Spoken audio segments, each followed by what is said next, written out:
사건과 사고의 소식들이 넘쳐나는 세상 가운데 우리 모두는 살아가고 있습니다.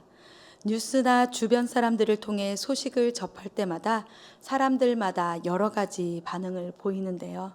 안타까워하고 함께 슬퍼하는 사람들이 있는가 하면 이건 누구의 잘못이냐며 대신 화를 내기도 하고 함께 충격에 휩싸이는 사람들도 있습니다. 사건과 사고의 크기에 따라 그 여파가 오랫동안 지속되기도 하는데요. 반면에 너무나도 만연한 사건과 사고에 면역이라도 생긴 듯이 웬만한 소식에는 눈 하나 깜짝하지 않고 오히려 상황을 쉽게 평가하며 관련된 사람들을 마구 비난하는 사람들도 있습니다. 팀 켈러 목사님은 자신의 책 고통에 답하다에서 다음과 같이 이야기하시는데요. 참 공감이 되어서 여러분에게 소개하고 싶습니다. 비극적인 소식을 듣는 순간 인간의 내면에서는 깊숙이 자리 잡은 심리적 방어 기제가 작동한다.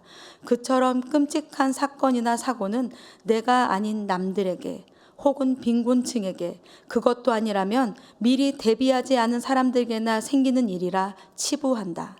또 유능한 인물을 책임자로 뽑아서 사회 체제를 바로 잡기만 하면 다시는 이런 종류의 참사가 벌어지지 않을 것이라고 믿는다. 여러분은 비극적인 소식을 접할 때 어떻게 반응하시나요? 우리가 살아가고 있는 현재뿐만 아니라 예수님께서 살아 계셨던 2000여 년 전에도 여러 가지 사건과 사고들이 발생하였습니다. 예수님께서 수많은 무리들과 제자들 앞에서 여러 가지 가르침을 베풀고 있을 때 사람들이 와서 소식을 전합니다. 오늘 말씀 1절입니다. 그때 마침 두어 사람이 와서 빌라도가 어떤 갈릴리 사람들의 피를 그들의 제물에 섞은 일로 예수께 아뢰니 대답하여 이르시되. 서로 밟힐 만큼 밀집되어 있었던 사람들은 이 소식을 듣고서 바로 웅성웅성하였을 것입니다. 누가복음 12장 1절에는 그 자리에 수만 명이 모여 있었다고 기록하고 있는데요. 어떤 사람들은 자신이 들은 소식을 주변 사람들에게 전달하며 총독 빌라도를 욕하기도 하였을 것입니다. 어떤 사람들은 감정적으로 흥분했을 것이고, 아니 어떻게 그런 참사가 벌어질 수 있냐라며 호들갑스러운 울음을 터뜨리는 사람들도 있었을 것입니다. 누가는 이런 사람들의 반응이 아닌 예수님께로 바로 시선을 돌립니다. 오늘 말씀 2절과 3절입니다. 대답하여 이르시되 너희는 이 갈릴리 사람들이 이같이 해 받음으로 다른 모든 갈릴리 사람보다 죄가 더 있는 줄 아느냐? 너희에게 이르노니 아니라. 너희도 만일 회개하지 아니하면 다 이와 같이 망하리라. 예수님께서는 겉으로 드러나는 사람들의 반응이 아닌 사람들의 깊은 내면을 들여다 보십니다. 무리들은 갑자기 봉변당한 갈릴리 사람들이 자기들보다 죄가 더 있기 때문에 그런 일을 당한 것이라고 생각하며 사건을 진지하게 바라보지 못했습니다. 그저 남의 일이라고 치부하는 무리들에게 예수님께서는 너희도 만일 회개하지 아니하면 다 이와 같이 망할 것이라고 말씀하시죠. 곧이어서 예수님께서는 실로암 망대가 무너져서 죽은 사람들에 대한 이야기를 하시면서 또다시 무리들의 마음에 일침을 가하십니다. 오늘 말씀 4절과 5절입니다. 또 실로암에서 망대가 무너져 치어 죽은 18사람이 예루살렘에 거한 다른 모든 사람보다 죄가 더 있는 줄 아느냐? 너희에게 이르노니 아니라. 너희도 만일 회개하지 아니하면 다 이와 같이 망하리라. 그 당시 유대인들은 인생의 고난과 고통은 사람의 죄로 인한 것이라고 믿었습니다. 아마 이 믿음은 유대인들만의 것이 아니라 보편적인 사람들의 생각인 것 같은데요. 왜냐하면 동서고금을 막론하고 권선징악이나 인과응보에 관련된 이야기가 넘쳐나고 있기 때문입니다. 얼마 전 우리가 함께 묵상했던 욥기에서 욥의 친구들이 보인 견해도 바로 이것이었죠. 그들은 고난 가운데 괴로워하는 욥을 찾아와서 조금 위로하는가 싶더니 이 재앙이 일어난 이유가 분명 욥이 죄인이기 때문이라면서 욥을 계속해서 공격했습니다. 요한복음 9장에는 길을 가다 보게 된 날때부터 맹인된 사람에 대해서 제자들이 예수님께 질문하는 장면이 나오는데요. 라삐여, 이 사람이 맹인으로 난 것이 누구의 죄로 인함이니까? 자기니까? 그의 부모니까? 예수님께서는 이렇게 대답하시지요. 이 사람이나 그 부모의 죄로 인한 것이 아니라 그에게서 하나님이 하시는 일을 나타내고자 하심이라. 세상에는 우리들이 다 이해하고 알 수 없는 수많은 일들이 벌어지고 있지만 그 모든 일들은 전지전능하신 하나님의 주권과 섭리 안에서 일어나는 것이며 그 가운데에서 하나님의 뜻은 반드시 이루어집니다. 이 말씀을 하신 후 예수님은 그냥 그를 지나치지 않으시고 그를 다시 볼 수 있게 고쳐주셨는데요. 디모데후서 3장 16절에 모든 성경은 하나님의 감동으로 된 것이라고 말씀하고 있듯이 오늘의 본문 말씀도 의사 누가의 손으로 의해서 기록된 말씀이지만 하나님께서는 본문을 통하여서 오늘도 우리에게 말씀하고 계십니다. 거룩한 성도로서 우리는 무엇을 깨달아야 할까요? 또한 우리는 무엇을 하나님께 구하며 오늘 하루를 어떻게 살아가야 할까요? 이 새벽에 말씀 앞에 서 있는 우리가 하나님의 음성을 듣고 깨닫고 변화되어 하나님의 뜻을 이루는 데 쓰임받는 큰 은혜가 우리 모두에게 임하기를 간절히 축원합니다. 첫째, 거룩한 성도는 분별하는 지혜를 구해야 합니다. 오늘 말씀 1절은 중요한 접속사와 전치사로 시작되는데요. 그때 마침, 우리말 성경 버전은 바로 그때라고 해석하였고 ESV 성경은 at that very time이라고 해석하였는데요. 누가복음 12장에서 예수님께서는 시대의 표적들이 갖는 의미를 생각해 보려고조차 하지 않는 무리들을 꾸짖으시며 시대를 분별하라고 가르치고 계셨습니다. 바로 그때에 사람들이 와서 전한 소식을 듣고 여전히 변하지 않은 모습으로 반응하며 술렁거리는 무리들에게 예수님께서는 육체적인 죽음 그 이상, 즉 최후의 심판 후에 영원한 죽음에 대해서 말씀하시는 것입니다. 예수님께서는 죄와 재앙이 항상 직접적으로 연관된 것이 아니라는 것을 짚어주시면서 도리어 사건과 사고 가운데 바르게 분별하며 하나님의 경고를 받아들이고 회개하라고 가르치십니다. 하나님의 섭리를 우리가 다 알 수 없기 때문에 사건과 사고에 대해서 성급하게 결론을 내리거나 그냥 남의 일로 생각하고 지나가는 것은 어리석은 일일 것입니다. 오히려 크게 반응하지 않으시고 조용히 무리들을 관찰하신 예수님의 모습을 우리는 기억하고 닮아야 하는 것이죠. 열왕기상 3장에는 기브온 산당에서 여호와 하나님께 1000번제를 드린 솔로몬 왕의 이야기가 나옵니다. 하나님께서는 밤에 솔로몬의 꿈에 나타나셔서 내가 내게 무엇을 줄고 내게 너는 구하라 라고 말씀하시지요.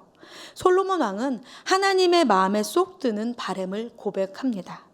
열왕기상 3장 9절 말씀입니다. 누가 주의 이 많은 백성을 재판할 수 있사오리이까?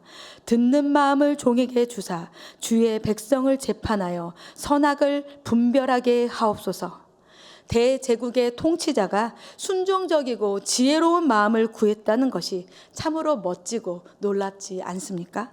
특히 듣는으로 해석된 히브리 원어는 때때로 관찰하는 이라는 뜻으로도 쓰인다고 합니다. 인생의 폭풍우 가운데 우리가 서 있더라도 우리는 예수님과 같이 조용히 관찰하며 솔로몬과 같이 분별하는 지혜를 구해야 합니다. 또한 에스겔서 44장 15절에서 31절에는 제사장들에 대한 규율이 기록되어 있는데요. 그중 23절 말씀을 여러분에게 소개하고 싶습니다. 에스겔서 44장 23절 말씀입니다. 내 백성에게 거룩한 것과 속된 것의 구별을 가르치며 부정한 것과 정한 것을 분별하게 할 것이며 아니 왜 나와 아무 상관없는 왕 이야기와 제사장 이야기를 하는 거냐고 생각하시는 분도 계실 것입니다. 하지만 거룩한 성도는 예수 그리스도로 말미암아 하나님의 택하신 족속이요 왕 같은 제사장들이요 거룩한 나라요 그의 소유가 된 백성이라고 성경은 분명히 말하고 있습니다. 거룩한 성도는 시대를 분별해야 합니다. 거룩한 성도는 상황을 조용히 관찰하며 자신의 동서남북을 잘 살펴야 합니다. 거룩한 성도는 다른 사람들의 반응을 깊이 관찰하며 선악을 분별해야 합니다. 거룩한 성도는 자신의 마음도 깊이 들여다보며 선악을 분별해야 합니다. 거룩한 성도는 모든 상황 가운데에서 하나님의 뜻을 구하며 하나님의 뜻을 분별해야 하는 것입니다. 로마서 12장 2절 말씀은 이렇게 우리에게 명령합니다. 너희는 이 세대를 본받지 말고 오직 마음을 새롭게 함으로 변화를 받아 하나님의 선하시고 기뻐하시고 온전하신 뜻이 무엇인지 분별하도록 하라. 어떻게 보면 거룩한 성도는 사건과 사고로 가득 찬 세상에서 눈에 보이는 것만 바라보는 사람들이 아니라 그 가운데서 역사하시는 보이지 않는 하나님의 손을 바라보는 사람들인 것입니다. 사도 야고보는 하나님께 마음을 다해 지혜를 간구하며 믿음으로 부르짖으라고 권면하면서 야고보서 1장 5절에서 이렇게 우리에게 말씀하는데요. 너희 중에 누구든지 지혜가 부족하거든 모든 사람에게 후히 주시고 꾸짖지 아니하시는 하나님께 구하라. 그리하면 주시리라. 아멘. 따라서 거룩한 성도는 우리에게 듣는 마음을 주시라고 분별하는 지혜를 주시라고 하나님께 간절히 구해야 합니다. 오늘 하루도 전지전능하신 하나님께 구하고 찾고 문을 두들기는 모든 성도님이 되시기를 간절히 축원합니다. 둘째, 거룩한 성도는 회개에 합당한 열매를 맺어야 합니다. 누군가가 당한 사건과 사고의 소식을 통해서 바르게 분별하며 하나님의 경고를 받아 회개하라고 말씀하신 예수님께서는 열매를 맺지 못하는 무화과 나무의 이야기를 비유로 말씀하셨습니다. 비유는 이렇게 됩니다. 한 사람이 포도원에 무화과 나무를 심었는데 3년 동안 나무의 열매를 구했지만 얻지 못했습니다. 그래서 그는 포도원 지기에게 무화과 나무를 찍어버리라고 명령합니다. 포도원 지기는 주인에게 조금만 더 참아달라면서 내년에도 열매를 맺지 않으면 무화과 나무를 찍어버리라고 대답을 하는데요. 결국 이 비유는 우리가 반드시 열매를 맺어야 함을 강조하고 있는 것이지요. 그런데 과연 무슨 열매일까요? 문맥의 흐름상 우리는 이 비유 안의 열매가 진정한 회개를 의미한다는 것을 쉽게 알 수가 있는데요. 이 비유를 직접 듣고 있었던 무리들을 생각해 보면 포도원과 무화과 나무가 일반적으로 이스라엘을 상징하기 때문에 이 비유 안의 열매가 그 당시 제도화된 유대교가 다시 하나님에게 돌아오는 것을 의미한다고 보는 학자들도 있습니다. 다시 하나님께 돌아오는 것, 바로 회개이지요. 사도행전 26장 20절과 21절 말씀에 먼저 다메섹과 예루살렘에 있는 사람과 유대 온 땅과 이방인에게까지 회개하고 하나님께로 돌아와서 회개에 합당한 일을 하라 전하므로 유대인들이 성전에서 나를 잡아 죽이고자 하였다라고 사도 바울이 아그리빠 왕에서 변론한 것과 같이 회개란 일반적으로 단순히 마음을 바꾸는 것이 아니라 하나님께로 돌아가는 것을 말합니다. 마태복음 3장 8절에서 그러므로 회개에 합당한 열매를 맺으라고 세례 요한은 명령하는데요. 이어서 10절과 11절의 말씀을 통해서 이렇게 이야기합니다. 이미 도끼가 나무 뿌리에 놓였으니 좋은 열매를 맺지 않은 나무마다 찍혀 불에 던져지리라. 나는 너희로 회개하게 하기 위하여 물로 세례를 베풀거니와 내 뒤에 오시는 이는 나보다 능력이 많으시니 나는 그의 신을 들기도 감당하지 못하겠노라. 그는 성령과 불로 너희에게 세례를 베푸실 것이요. 죄인을 불러 회개시키러 이 땅에 오신 예수님께서는 세례 요한의 외침과 같이 이 비유를 통해 우리 모두도 진정한 회개를 통하여 회개에 합당한 열매 맺기를 촉구하고 계십니다. 폴 워셔 목사님은 자신의 책 회심에서 다음과 같이 이야기하시는데요. 회개 없는 믿음이 아무짝에도 쓸모없는 죽은 믿음이듯 열매 없는 회개는 거짓 회개다. 그러나 마음이 진정으로 하나님께 돌아섰다면 새롭게 깨달은 대로 그분의 뜻에 기꺼이 복종하기 마련이다. 그렇다면 진정한 회개를 한 것을 과연 우리는 어떻게 알 수 있을까요? 마태복음 7장 19절에서 21절을 통해 예수님께서는 이렇게 우리에게 가르쳐 주십니다. 아름다운 열매를 맺지 아니하는 나무마다 찍혀 불에 던져지느니라. 이러므로 그들의 열매로 그들을 알리라. 나더러 주여 주여 하는 자마다 다 천국에 들어갈 것이 아니요 다만 하늘에 계신 내 아버지의 뜻대로 행하는 자라야 들어가리라. 따라서 진정한 회개란 하나님을 간절히 열망하며 경건하게 살려는 마음과 하나님의 명령에 순종하려는 몸부림으로 우리들 각자의 변화된 삶을 통하여 드러나게 됩니다. 연약해서 늘 실수하고 실패하는 우리들에게 조금은 무거운 비유이지만 이 비유 안에는 우리가 놓쳐서는 안 되는 소중한 은혜의 메시지도 함께 담겨 있는데요. 그것은 회개 또한 하나님의 크신 사랑과 긍휼로 인한 은혜로운 하나님의 역사라는 것입니다. 두 가지 정도의 근거를 제가 비유 가운데서 찾아볼 건데요. 첫째, 하나님은 참으로 오래 참으시며 죄인들이 회개하고 돌아오기를 지금도 기다리고 계십니다. 이스라엘의 관습에 따르면 무화과 나무는 3년이 지나서야 열매를 구할 수 있기 때문에 포도원 주인이 포도원 지기에게 이 나무를 찍어 버리라고 한 시점은 무화과 나무가 성장한 3년과 주인이 열매를 얻으러 찾아왔던 3년을 합쳐서 6년이라는 시간이 흐른 후라는 것입니다. 그런데 포도원 지기의 요청으로 주인은 1년을 더 기다리기로 하지요. 따라서 진정한 회개에 대한 부르심은 이렇게 은혜의 시간이 허락됩니다. 둘째, 무화과 나무가 길가나 산에 심겨진 것이 아니라 포도원에 심겨졌다는 것, 거기에다가 무화과 나무를 돌보아주는 포도원지기까지 있었다라는 것입니다. 무화과 나무를 심으신 분은 하나님이십니다. 토질이 좋고 물과 양분이 풍성한 포도원에 심으신 분이 하나님이십니다.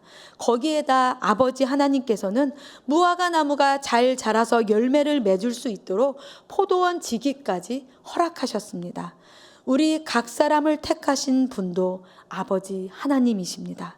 우리 각 사람에게 그리스도의 선물의 분량대로 은혜를 주신 하나님께서는 우리 모두가 그리스도의 장성한 분량이 충만한 데까지 이르기를 바라십니다.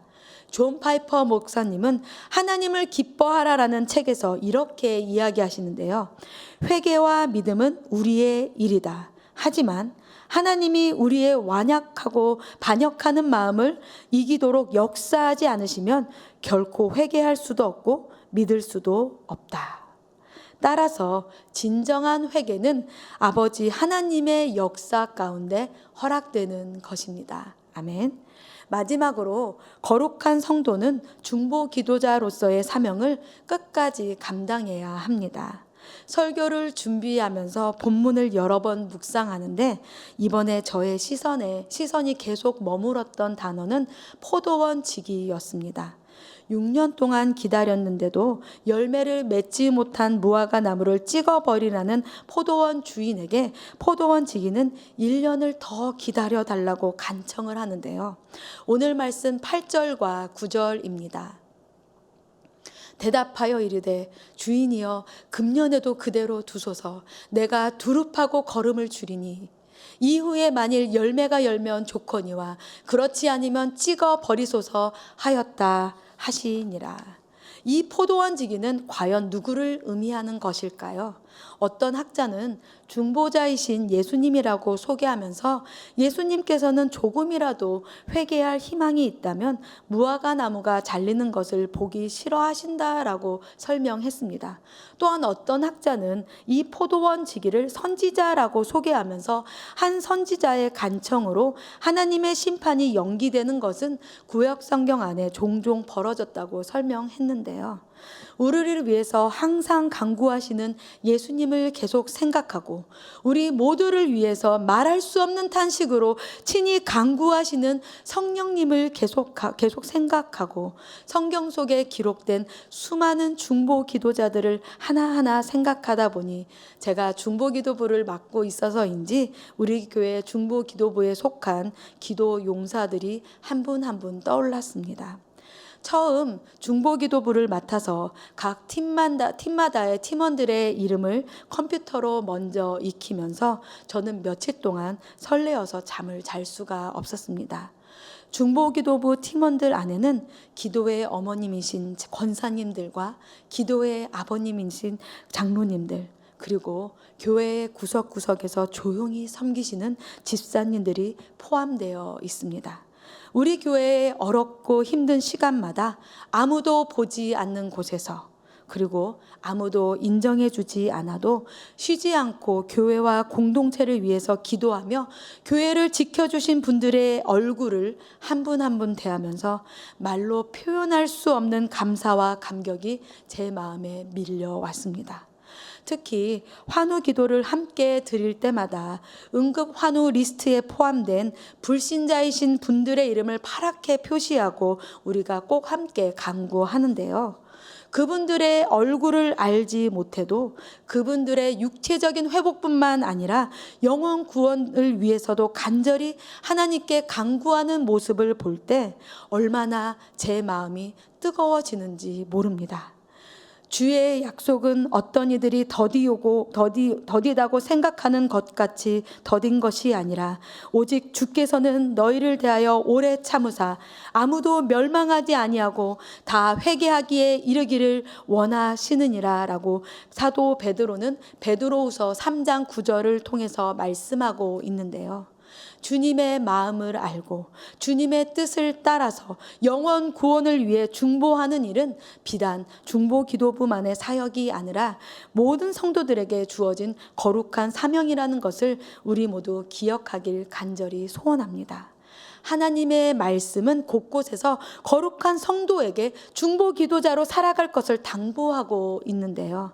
에베소서 6장 18절은 모든 기도와 간구를 하되 항상 성령 안에서 기도하고 이를 위하여 깨어 구하기를 항상 힘쓰며 모든 성도를 위하여 구하라라고 명령합니다. 또한 디모데전서 2장 1절은 그러므로 내가 첫째로 권하노니 모든 사람을 위하여 간구와 기도와 도고와 감사를 하되라고 말씀하고 있습니다. 오늘의 비유 속의 포도원 지기가 하나님의 자비를 간구하듯이 우리 또한 잃어버린 영혼들을 예수님께로 이끌어 주시라고 아버지 하나님께 간구해야 하는 것입니다. 포도원 지기가 무화과 나무 주변에 두루 구멍을 파고 거름을 준 것과 같이 영혼 구원을 위해서 우리의 손과 발의 수고 또한 지속돼야 하는 것입니다. 사랑하는 성도 여러분, 갈수록 시대가 악해지고 진리와 기준이 사라져가는 세상 가운데 우리 모두가 살아가고 있는데요. 이러한 때일수록 거룩한 성도는 그리스도인이라는 이름에 걸맞게 책임감을 갖고 하나님께 분별하는 지혜를 달라고 간구해야 합니다. 거룩한 성도는 어떤 큰 일을 이루는 것에 마음을 두는 것이 아니라 복음으로 변화된 일상의 삶의 모습으로 회개에 합당한 열매를 맺으며 살아가야 합니다. 또한 거룩한 성도는 중보 기도자로서의 사명을 끝까지 감당해야 합니다. 오늘 하루 우리 각 사람에게 허락된 구원의 아름다운 여정을 한번 뒤돌아 보시길 바랍니다. 우리가 성장하고 열매 맺기를 오랫동안 기다리시는 하나님의 사랑에 대해서 깊이 묵상해 보시길 바랍니다. 또한 우리 각 사람에게 허락된 하나님의 은혜를 하나하나 세어 보시길 바랍니다. 우리 모두를 어두운 세상에서 불러내어 그의 기이한 빛에 들어가게 하신 하나님의 사랑과 은혜를 생각하며 감사할 때, 물론 쉽지는 않지만 우리는 하나님의 아름다운 덕을 삶 가운데 선포하며 하나님의 뜻을 이루는데 온전하게 쓰임받을 수 있기 때문입니다. 지금도 충성된 포도원 지기를 찾고 계시는 하나님의 부르심에 빨리 응답하시길 바랍니다. 교회와 공동체를 위하여 간구하며 한 영혼 한 영혼 하나님께로 이끄는 거룩한 성도의 삶을 끝까지 살아내는 우리 모두가 되었음 합니다. 그래서 곧 다시 오실 주님 앞에 서는 그날 잘했다 칭찬 듣는 우리 모두가 되길 간절히 소원하며 한 분 한 분 축복합니다. 다 함께 기도하시겠습니다. 사랑과 은혜의 아버지 하나님, 이 새벽에 우리를 깨워주사 살아계신 하나님의 말씀 앞으로 불러주시니 참으로 감사드립니다. 2000여 년 전 선포된 예수님의 가르침을 통하여서 깊이 생각하고 깨닫게 하시니 참으로 감사드립니다. 우리들 각자의 구원의 여정을 돌아보게 하시고 인생의 구비구비마다 우리를 지키시며 우리의 믿음이 성장하도록 이끌어 주시니 참으로 감사드립니다. 악하고 더러운 세상 가운데 분별하는 지혜를 더욱 부어주사 우리가 서 있어야 하는 자리를 지키게 하여 주시고 진정한 회개로 변화된 삶의 모습을 통하여서 빛과 소금의 역할을 잘 감당하게 하여 주시옵소서. 중보 기도자로서의 사명을 소중히 여기며 한 영혼 한 영혼 기도하며 섬기며 복음을 온전히 증거하게 하여 주시옵소서. 갑자기 추워진 날씨로 감기와 코로나에 대한 두려움이 다시 우리들의 마음에 올라옵니다. 전 세계 팬데믹 상황을 하루속히 종결시켜 주시고 백신과 치료제가 원활하게 보급되게 하여 주시옵소서. 경제적으로나 사회적으로 고립되고 소외된 사람들을 기억하여 주사 주여 도움의 손길을 허락하여 주시고 육신의 연약함으로 주님만 의지하는 모든 성도님들을 위로하여 주사 하루속히 온전하게 회복시켜 주시옵소서. 새생명 비전교회를 붙들어 주사 하나님께 드려지는 모든 예배와 사역 가운데 주님 홀로 영광 받아 주시고 주님 다시 오시는 그날까지 쓰임받고 주님께 칭찬 듣는 우리 교회가 되게 하여 주시옵소서. 사랑하는 강준민 담임 목사님과 모든 교회 지도자들에게 성령 충만함과 영육 간의 강건함을 허락하사 모든 성도들을 잘 섬기고 온전히 이끌 수 있는 지혜와 능력을 더하여 주시옵소서. 진행되고 있는 드림랜드 공사가 안전하게 이루어지게 하여 주시고 더욱 모이기에 힘쓰며 믿음을 다음 세대에 계승하는 은혜를 우리 교회에 부어 주시옵소서. 특별히 이 시간 이스라엘과 팔레스타인 지역을 섬기고 계시는 김지훈 선교사님을 위해서 기도드립니다. 코비드 사태로 제한된 전도 사역이 속히 회복될 수 있도록 인도하여 주시고 예배와 말씀과 기도를 통해 주님만 섬기는 선교사님의 가정이 될 수 있도록 은혜를 내려 주시옵소서. 주님께서 열어주시는 전도의 문을 찾아 열심히 전도할 수 있도록 하나님 도와주시옵소서. 이 모든 말씀 사랑하는 우리 구주 예수님의 이름으로 간절히 기도드립니다. 아멘. 하늘에 계신 우리 아버지여, 이름이 거룩히 여김을 받으시오며 나라에 임하옵시며 뜻이 하늘에서 이루어진 것과 같이 땅에서도 이루어지이다. 오늘날 우리에게 일용할 양식을 주시옵고 우리가 우리에게 죄 지은 자를 사하여 준 것 같이 우리의 죄를 사하여 주시옵고 우리를 시험에 들게 하지 마시옵고 다만 악에서 구하옵소서. 대개 나라와 권세와 영광이 아버지께 영원히 있사옵나이다. 아멘.